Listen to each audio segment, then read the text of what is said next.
We're back with Pastor John Hagee, author of In Defense of Israel. When we went to the break, I gave you a second to think about it. Would you vote for a Mormon? I asked that exact question to the 12 leaders of my church at the Christmas banquet last year. I said, if it comes down to a Mormon presidential candidate, would you vote for that one, or would you not vote for him because it was Hillary Clinton or someone else? 11 out of 12 said we'll vote for the Mormon. Were you the one? No, it was not me. I said I would vote for him because I know him to be moral. I know him to have high principles. I know him to believe in the work ethic. Yeah. I know that he has a family orientation that's very devout and very pure, and that is basically the social problem that's destroying the fabric of this country right now. The family is coming unraveled. Did you see the speech by Ahmadinejad at the UN? Did you watch that by chance? I just saw the front where he was praying that the Imam would manifest himself. You should go back and watch that on the internet. I have to tell you, I have never broken out. I've watched this guy. I've watched his translated speeches that he speaks to his own people. I've seen this guy for years now. I've been following him. I have never broken out in a cold sweat when I watched him. I did this time around because he led with the family.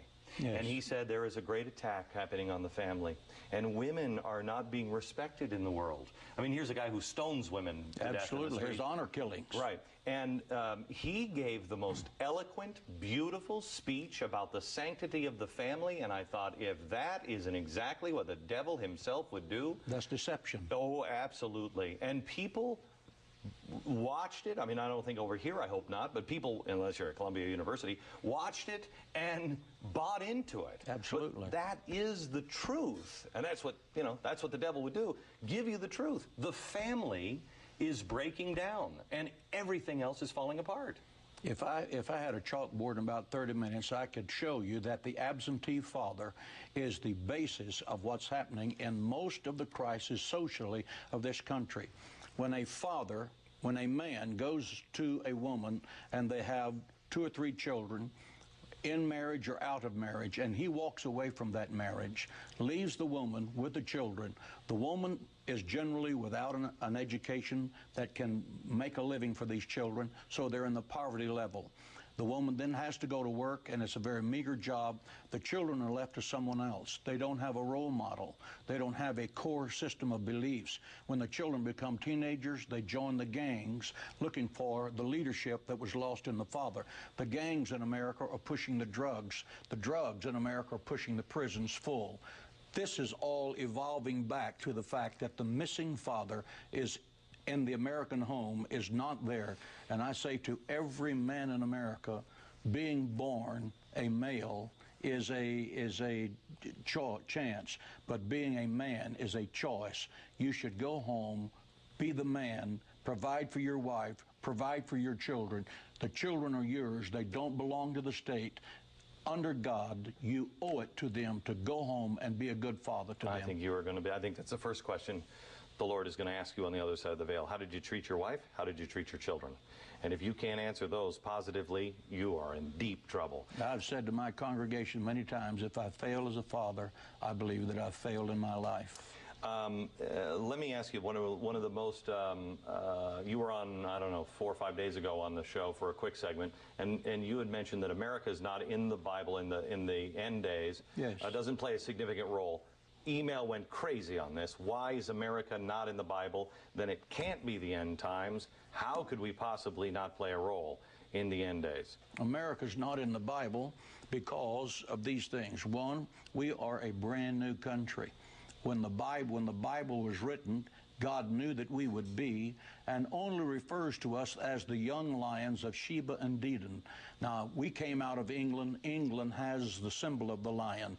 We came from England, so therefore we, by stretch, could say that's referring to us. Does America have a prominent place in prophecy? Absolutely not. Why? Does that mean that we have a Democratic administration and that there's a war in the Middle East? Listen, there's a war in the Middle East, and they say we're not going back for any reason. reason. Right. Or it could be Ron Paul. Yeah, well. Could be Ron Paul. And, well, when you have senators having all-night sessions trying to figure out a date certain to retreat from the Middle East, that's nothing but a pep rally for the enemies of Israel, for the enemies of America. So we are at a point in time when we must define our core values and defend them as a country. Is there a candidate out there that you say, this is the man? We are looking for a candidate that is pro-Israel. As the national chairman of Christians United for Israel, and I invite everybody in America who wants to be supportive of Israel to come and be a part of us, we're looking for candidates who will stand up and speak up for Israel right now. The candidate that has done that most has been John McCain. I'm sure that as we get by February 15th, where it is more clearly defined who the final runners are going to be, because we have a thundering political herd right now. And after these... you know what, I bet there's a lot of people out there, because I was like this before 9/11. You know what, they've been battling on this land for 5,000 years. I don't really care anymore. Let them figure it out. Why should we care about Israel? We should care about Israel, first of all, because Israel is a democratic society, and the United States of America has always defended democratic society. We defended England. We defended France from Hitler. We are now reliving history. It's 1938 all over again. Iran is Germany, and Ahmadinejad is Hitler. And Ahmadinejad has very clearly said that he intends to attack Israel. Therefore, Iran is the snake in the Middle East that's attacking Israel. They have two terrorist armies, one on the north, one on the south, Hezbollah and Hamas, that are filled with weapons, bristling, waiting for a war to attack Israel. All right. We must stand by Israel. I got to tell you, this guy's nuts, and I only say that because he's saying all the stuff almost word for word of what I've been saying for a while. Back in a second with a lightning round. Hopefully that's just a metaphor. I'm just saying. Pastor Hagee.